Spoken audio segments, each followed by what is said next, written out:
Hello दोस्तों, मैं आप सभी के लिए लेकर आया हूँ 5 अक्टूबर 2021 का करंट अफेयर्स।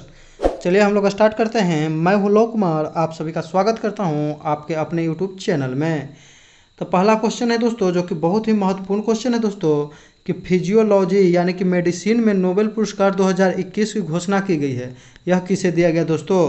तो इसको दिया गया है डेविड जूलियास और अर्डेम पाटपैटिन को। याद रखिएगा। तो इसका सही जवाब हो जाएगा दोस्तों ए और बी दोनों, यानी कि ए और बी दोनों। अगर भारत की बात करें दोस्तों, तो नोबेल पुरस्कार जो चिकित्सा के क्षेत्र में प्रथम भारतीय किन्हें मिला था? तो हरगोविंद खुराना को 1968 ईस्वी में मिला था दोस्तों।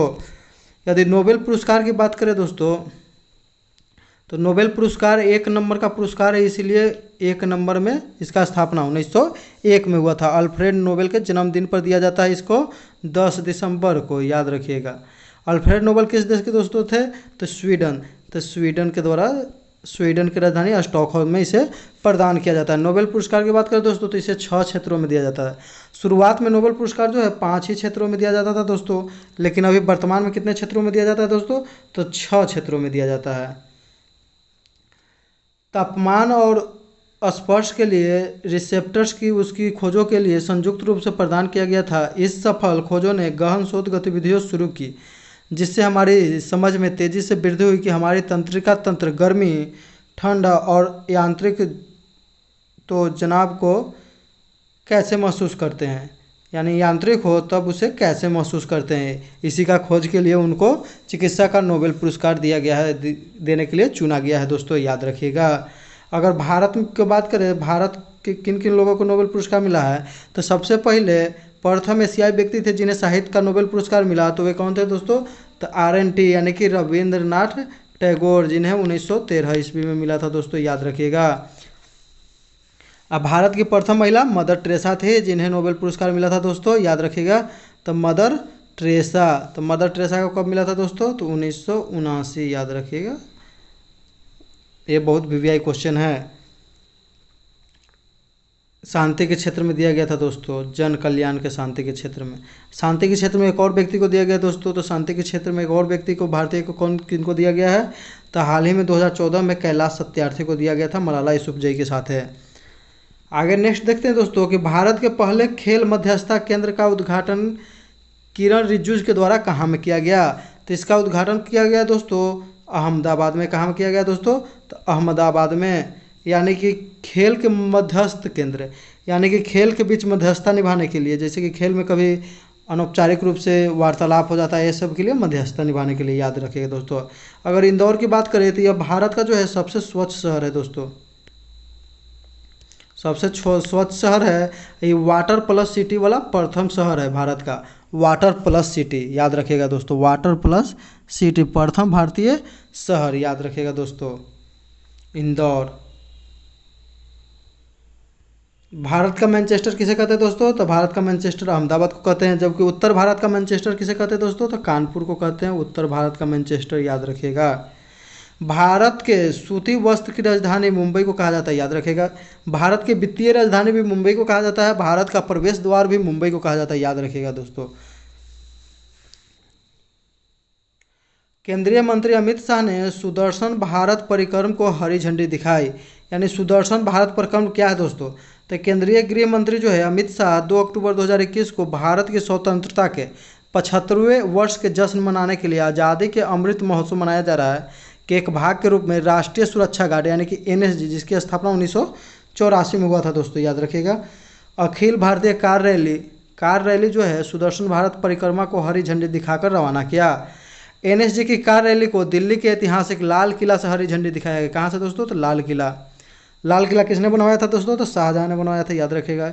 यह रैली 30 अक्टूबर 2021 को नई दिल्ली के पुलिस स्मारक में समाप्त होगा। महीने भर चलने वाले इस अभियान में देश के स्वतंत्रता आंदोलन और स्वतंत्रता सेनानियों से जुड़ी महत्वपूर्ण और ऐतिहासिक स्थानों से गुजरते हुए 12 राज्यों के, कितने राज्यों दोस्तों? तो 12 राज्यों के 18 शहरों से होते हुए 7500 किलोमीटर लंबी यात्रा कवर किया जाएगा। रैली का आयोजन केंद्रीय गृह मंत्रालय के तत्वाधान में किया जाएगा। याद रखिएगा दोस्तों। यूपी सरकार ने किसे एक जिला एक उत्पाद का ब्रांड एम्बेसडर नियुक्त किया है? तो यूपी सरकार ने एक जिला एक उत्पाद के लिए ब्रांड एम्बेसडर नियुक्त किया है कंगना रनौत को याद रखिएगा दोस्तों। यानी कि किसी भी एक जिला का जो है विशेष प्रकार का उत्पाद है उसको ब्रांड बनाया जाएगा दोस्तों, याद रखिएगा। तो कंगना रनौत। तो यह जो है योजना यूपी के ऐसे स्वदेशी और विशिष्ट उत्पादों और शिल्प को प्रोत्साहित करती है जो कहीं और नहीं मिलते हैं, याद रखिएगा। सीएम योगी ने कंगना को एक चांदी का सिक्का भी भेंट किया जिसका इस्तेमाल राम जन्मभूमि पूजन के लिए किया जाएगा। राज्यपाल कहाँ वहाँ के कौन है दोस्तों? तो आनंदीबेन पटेल। अब मुख्यमंत्री है योगी आदित्यनाथ। योगी आदित्यनाथ जो है मुख्यमंत्री बनने से कहाँ से सांसद चुने थे? तो गोरखपुर, याद रखिएगा। गोरखपुर से वर्तमान में सांसद है रवि किशन, याद रखिएगा दोस्तों, रवि किशन। 2021 का ई पंचायत पुरस्कार किसे मिला है दोस्तों? ई पंचायत पुरस्कार। तो 2021 का ई पंचायत पुरस्कार यूपी सरकार को मिला है, याद रखिएगा दोस्तों। यूपी के मेरठ में जो है ध्यानचंद यूनिवर्सिटी बनेगा, खेल यूनिवर्सिटी। ग्लोबल लीडरशिप अवार्ड 2021 से किसे सम्मानित किया गया? यानी कि ग्लोबल लीडरशिप अवार्ड 2021 से किसे सम्मानित किया गया दोस्तों? तो इसका सही जवाब हो जाएगा मल्लिका श्रीनिवासन और शिवनादर, यानी कि दोनों को दोस्तों याद रखिएगा, मल्लिका श्रीनिवासन और शिवनादर। मुकेश अंबानी की बात करें दोस्तों तो मुकेश अंबानी जो है भारत के सबसे अमीर व्यक्ति हैं, याद रखिएगा। दूसरे स्थान पर है गौतम अडानी, दूसरे पर गौतम अडानी। तीसरे स्थान पर हो जाएंगे शिवनादर और छठे स्थान पर है साइरस पूनावाला दोस्तों, याद रखिएगा। साइरस पूनावाला जो है कौन है? तो हैं सीरम इंस्टीट्यूट ऑफ इंडिया के संस्थापक है, सीरम इंस्टीट्यूट ऑफ इंडिया के संस्थापक है, जहां पर जो है कोविशील्ड वैक्सीन जो है कोरोना वायरस का उसका उत्पादन किया जा रहा है, याद रखिएगा दोस्तों। साइरस पूनावाला को ही क्या दिया गया दोस्तों? तो लोकमान्य तिलक पुरस्कार 2021। सीरम इंस्टीट्यूट ऑफ इंडिया के जो है अभी कौन है इसके सीईओ? तो सीईओ है आदर पूनावाला, याद रखिएगा, आदर पूनावाला। तो पूनावाला फैमिली है। यूएस इंडिया बिजनेस काउंसिल ने शिव नादर और मल्लिका श्रीनिवासन को अपने 2021 ग्लोबल लीडरशिप अवार्ड प्राप्तकर्ता के रूप में चुना है। शिव नादर जो है एचसीएल टेक्नोलॉजी लिमिटेड के संस्थापक और मानद अध्यक्ष हैं। Mallika Srinivasan tractors and farm equipment limited के अध्यक्ष और प्रबंध निदेशक है।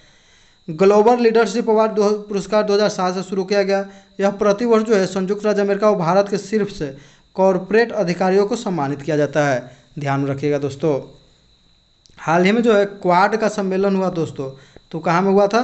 तो क्वाड का जो हुआ था दोस्तों कहाँ में हुआ था? तो याद रखिएगा ये अमेरिका में आयोजन किया गया था, याद रखिएगा दोस्तों। तो 2+2 वार्ता जो है दोस्तों, 2+2 वार्ता जो है क्वाड देशों के बीच होता था। क्वाड देश में कौन कौन है दोस्तों? तो जापान, भारत, यूएसए और ऑस्ट्रेलिया, याद रखिएगा दोस्तों, ऑस्ट्रेलिया। लेकिन 2+2 वार्ता जो है भारत जो है और रूस के बीच भी हुआ है दोस्तों, याद रखिएगा, भारत और रूस के बीच। यानी कि क्वाड से ये लोग ये हट के है कौन? तो रूस, याद रखिएगा। अगर पूछेगा गैर क्वाड सदस्य देशों के साथ भारत ने 2+2 वार्ता किसके साथ किया? तो रूस। भारतीय पुरुष टीम ने एशियाई टेबल टेनिस चैंपियनशिप 2021 का कांस्य पदक जीता। भारतीय पुरुष टेबल टेनिस टीम सेमीफाइनल में दक्षिण कोरिया को 0-3 से हराने के बाद कतर के दोहा में, कहाँ में हो जा रहा था दोस्तों? तो कतर के दोहा में एशियाई टेबल टेनिस चैंपियनशिप में कांस्य पदक जीता। क्वार्टर फाइनल में ईरान को 3-1 से हराकर भारतीय टीम पदक को पक्का हो गया। दोनों सेमीफाइनलिस्ट ने कांस्य पदक जीता, याद रखिएगा दोस्तों। तो 2022 का जो है फुटबॉल वर्ल्ड कप भी कतर दोहा में होगा दोस्तों, याद रखिएगा। 1976 के बाद एशियाई चैंपियनशिप भारत का यह दूसरा पदक है। कांस्य पदक जीतने वाले भारतीय टीम में साथियान गणाशेखरन, शरत कमल, हरमीत देसाई, सानिया शेट्टी और मानक ठक्कर हैं। अगर इन सभी का नाम आ जाएगा कि किस खेल से संबंधित है दोस्तों, ये सभी हो जाएंगे टेबल टेनिस, याद रखिएगा दोस्तों। टेबल टेनिस जो है कहाँ का राष्ट्रीय खेल है दोस्तों? तो ये है चीन का। हाल ही में भारत और अमेरिका ने कहां पर अपना औद्योगिक सुरक्षा समझौता शिखर सम्मेलन आयोजन किया? तो इसका सही जवाब हो जाएगा दोस्तों नई दिल्ली। कहाँ में किया? तो नई दिल्ली में किया है हाल ही में, याद रखिएगा। तो पश्चिम बंगाल, अगला क्वेश्चन है दोस्तों कि पश्चिम बंगाल के भवानीपुर विधानसभा सीट पर हुए उपचुनाव ने ममता बनर्जी ने किसे हराया? तो उपचुनाव में जो है दोस्तों ममता बनर्जी के द्वारा हराया गया किन्हें? तो प्रियंका टिब्रेवाल को। प्रियंका टिब्रेवाल जो थी बीजेपी की पार्टी से लड़ रही थी, जबकि ऑल इंडिया तृणमूल कांग्रेस से लड़ रही थी कौन? तो ममता बनर्जी। ममता बनर्जी जो थी मुख्यमंत्री थी, और उस समय जो भवानी उस समय चुनाव लड़ी थी दोस्तों नंदग्राम से, तो वहाँ से हार गई थी दोस्तों, याद रखिएगा। किससे हार गई थी? तो शुभेंदु अधिकारी से। तो 2021 में पश्चिम बंगाल में हुए विधानसभा चुनाव में तृणमूल कांग्रेस ने जीत हासिल की।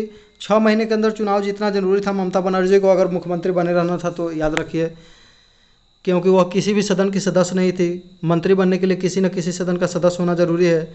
6 महीने तक आप बन सकते हैं बिना किसी सदन के सदस्य रहते हुए भी, ये भी याद रखना। पश्चिम बंगाल में विधानसभा सीटों की संख्या 294 है, 292 पर चुनाव हुए। राज्यसभा के 16 सीट, लोकसभा में 42 सीट। पश्चिम बंगाल के राज्यपाल कौन है दोस्तों? तो जगदीप धनखड़, याद रखिएगा दोस्तों। ममता बनर्जी नंदीग्राम विधानसभा से चुनाव शुभेंदु अधिकारी से 1956 वोट से हार गई थे। 1970 ईस्वी में उत्तर प्रदेश के पूर्व मुख्यमंत्री त्रिभुवन राय जो है मुख्यमंत्री रहते हुए उपचुनाव हार गए थे, जिसके कारण उन्हें मुख्यमंत्री के पद से इस्तीफा देना पड़ा था, याद रखिएगा दोस्तों।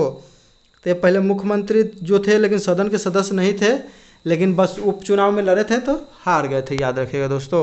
इसके लिए उनको इस्तीफा देना पड़ा। हाल ही में किन्हें भारत सरकार के द्वारा मुख्य हाइड्रोग्राफर के रूप में कार्यभार संभाला है? तो मुख्य हाइड्रोग्राफर के रूप में कार्यभार संभाला है दोस्तों, तो ये वाइस एडमिरल अधीर अरोड़ा, याद रखिएगा। किनके स्थान लेंगे दोस्तों? तो ये लेंगे वाइस एडमिरल विनय बधवार को, याद रखिएगा दोस्तों, विनय बधवार। तो अधीर अरोड़ा जो है वाइस एडमिरल विनय बधवार की जगह लेंगे। अलेक्जेंडर डेल रिपन पुरस्कार 2021 किसे दिया गया है? तो विनय बधवार को। हाइड्रोग्राफर से संबंधित है यह पुरस्कार, और किसे दिया गया? विनय बधवार। हाइड्रोमीटर से जो है द्रव का घनत्व मापते हैं, जबकि हाइग्रोमीटर से क्या मापते हैं दोस्तों? तो आर्द्रता। तो याद रखिएगा, ग्रो हो जाता है यानी कि जल, हाइड्रो माने होता है जल, यानी जल की घनत्व मापेंगे तो किसी द्रव पदार्थ का ही नापेंगे ना दोस्तों, तो द्रव पदार्थ का। हाइग्रोमीटर आर्द्रता मापा जाता है, याद रखिएगा, ये बहुत ही कन्फ्यूजन होता है यहाँ पर। 2 अक्टूबर 2021 को किसने wetlands of India portal launch किया? तो वेटलैंड्स ऑफ इंडिया पोर्टल तो लॉन्च किया है दोस्तों भूपेंद्र यादव ने। तो भूपेंद्र यादव जो है भारत का भी पर्यावरण मंत्री एवं श्रम एवं रोजगार मंत्री है, इन्हीं के द्वारा लॉन्च किया गया। अश्विनी वैष्णव की बात करें तो ये है भारत के रेलवे मंत्री, अभी वर्तमान में रेलवे मंत्री हैं। राजनाथ सिंह भारत के जो है रक्षा मंत्री हैं दोस्तों, याद रखिएगा। नरेंद्र मोदी भारत के प्रधानमंत्री हैं। हाल ही में नमामि गंगे कार्यक्रम का शुभंकर क्या घोषित किया गया है? तो नमामि गंगे कार्यक्रम का शुभंकर दोस्तों घोषित किया गया है गंगा डॉल्फिन को। क्या किसको किया गया है दोस्तों? गंगा डॉल्फिन को नहीं, सॉरी दोस्तों, इसको घोषित किया गया है चाचा चौधरी को, याद रखिएगा। चाचा चौधरी को घोषित किया गया है, याद रखिएगा, चाचा चौधरी को, जो कि बहुत बड़े कार्टूनिस्ट हैं, याद रखिएगा। चाचा चौधरी को घोषित किया गया है। धाकड़ जो है ये चौथे युवा जो है युवा गेम्स, भारत में जो होता है युवा गेम्स, चौथे युवा खेल, उसके लिए इसको लॉन्च किया गया है शुभंकर के रूप में। जबकि टोक्यो ओलंपिक में किसे लॉन्च किया गया था? तो दोस्तों टोक्यो ओलंपिक में जो है शुभंकर क्या था? तो टोक्यो ग्रीष्मकालीन ओलंपिक 2021 में मिराई तोबा था। क्या था दोस्तों? तो मिराई तोबा, याद रखिएगा, लिख लीजिएगा, मिराई तोबा। जबकि दोस्तों अगर बात करें टोक्यो ओलंपिक है पैरा ओलंपिक की, टोक्यो में जो पैरा ओलंपिक हुआ, पैरा ओलंपिक, इसमें जो था दोस्तों तो सोमेटी था इसमें। क्या? तो सोमेटी। पैरा ओलंपिक में भारत का जो है 24वां स्थान रहा था, 19 पदक जीते था कुल, याद रखिएगा, 5 गो गोल्ड जीता था। और ऐसे ही नॉर्मल ओलंपिक में दोस्तों भारत का स्थान रहा था 24 के दोगुना कर देंगे तो 48वां रहा था, याद रखिएगा। इसमें 7 पदक भारत ने जीता था, 1 गोल्ड जीता था। और जबकि यह जो था दोस्तों तो 32वां ओलंपिक था, याद रखिएगा, यह 32वां ओलंपिक का कार्यक्रम था, यह 16वां था, यानी 16 का दुगुना 32, 24 का दुगुना 48। तो नमामि गंगे कार्यक्रम की शुरुआत 2014 ईस्वी में किया गया था, जिसका उद्देश्य भारत की राष्ट्रीय नदी गंगा को प्रदूषण मुक्त करना था। इस योजना को जल संसाधन एवं गंगा मंत्रालय के द्वारा लॉन्च किया गया। अगर गंगा की बात करें दोस्तों तो गंगा को बांग्लादेश में पद्मा के नाम से जाना जाता है, याद रखिएगा दोस्तों। भारत का राष्ट्रीय जलीय जो क्या है दोस्तों? तो गंगा डॉल्फिन है। डॉल्फिन मैन ऑफ इंडिया किसे कहा जाता है दोस्तों? तो रविंद्र कुमार सिन्हा को कहा जाता है डॉल्फिन मैन ऑफ इंडिया दोस्तों, याद रखिएगा। भारत का पहला dolphin research centre Patna university Patna में खोला गया है, ये भी याद रखिएगा दोस्तों। हाल ही में किसने computer education program future engineering को लॉन्च करने की घोषणा की है? तो कंप्यूटर एजुकेशन प्रोग्राम तो कौन घोषणा किया दोस्तों? तो अमेजन इंडिया के द्वारा, याद रखिएगा अमेजन इंडिया।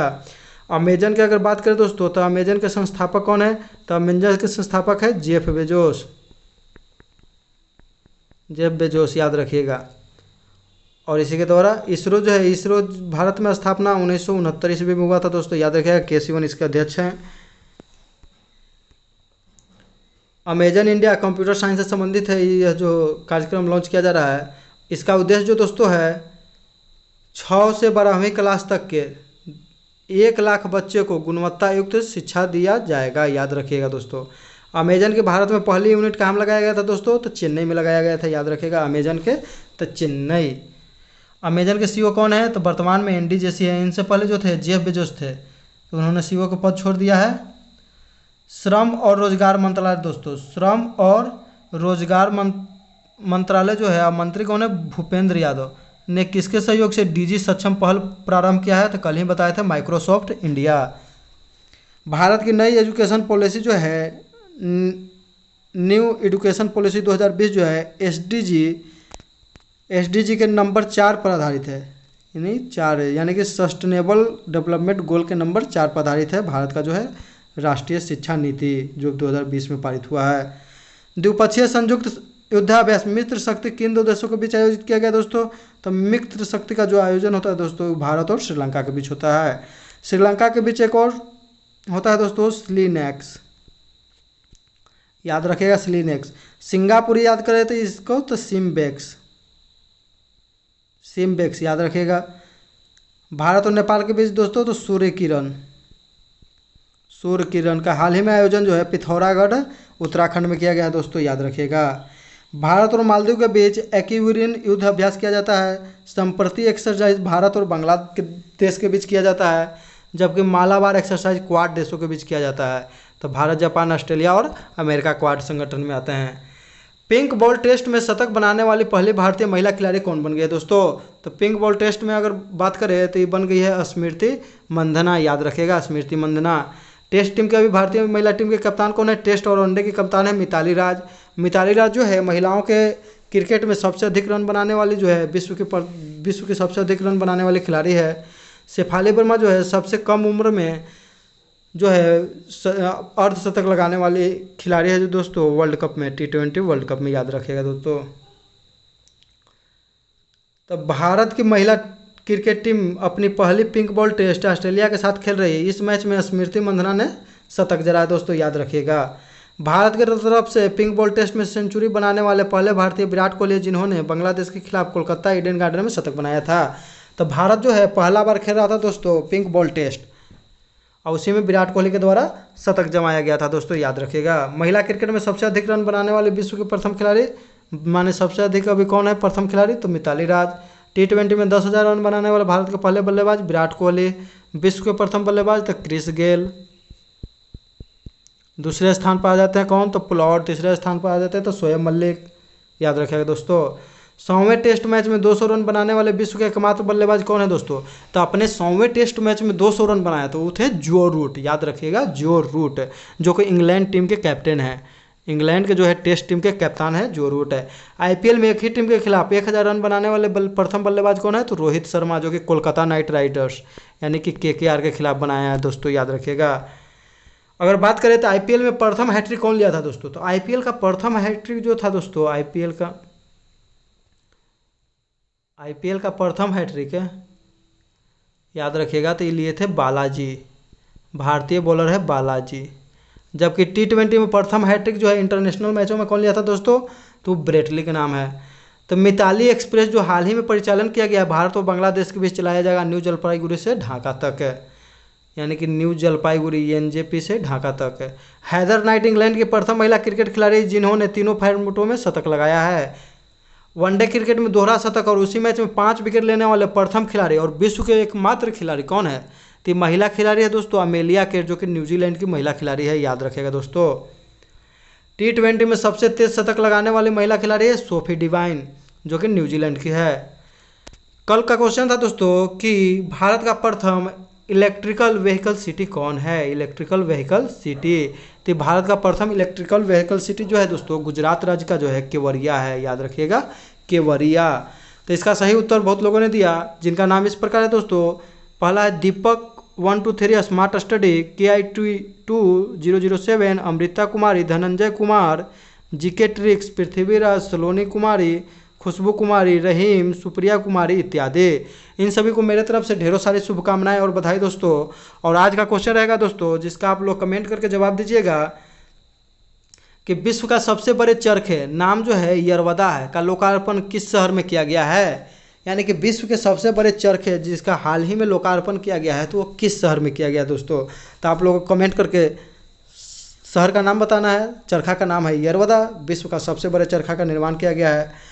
वीडियो को पूरा देखने के लिए धन्यवाद दोस्तों। वीडियो को लाइक कर दीजिए, शेयर कर दीजिए और सब्सक्राइब कर दीजिए। इसी के साथ हम अपना वीडियो समाप्त करते हैं दोस्तों। जय हिंद, जय भारत, वंदे मातरम।